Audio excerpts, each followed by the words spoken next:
هەندێک لە ئافرەتان پێشنیاریان کردووە و دەڵێن مامۆستا پێویستە پەیامێکیش ئاراستەی پیاوان بکەیت کە لەگەڵ خێزانەکانیاندا هەڵسوکەوت و مامەڵەیان چۆن بێت. ئەمنیش ناوی خوام لێ هێنا و ڕوودەکەمە هەموو پیاوان پێیان دەڵێم ئەگەر دەتانەوێ ماڵێکی ئاسوودەتان هەبێت، خێزانەکانتان لێتان ڕازی بن و ئێوەیان خۆش بوێت، ئەو پێنج خاڵە جێبەجێ بکەن. خاڵی یەکەم، ئەی پیاوی بەڕێز، لەگەڵ خێزانەکەت ڕەزیل و چروک مەبە، چونکە سروشتی ئافرەت وایە حەز بە پیاوی ڕەزیل ناکات. رسول الله صلی الله عليه وسلم ئامۆژگاری کردوین فەرموویەتی خۆتان لە ڕەزیلی و چروکی بپارێزن.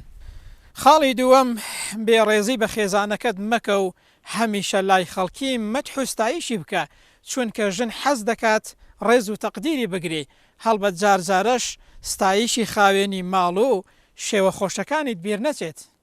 خاڵی سێەم، ڕێزی خزم و کەسوکاری خێزانەکەت بگرە و بەیەکەوە سەردانیان بکەن، هەڵبەت ئەگەر توانیشت جارجارە دەعوەتیان بکەی، ئەوە هەر زۆر باشتر و کاریگەرترە.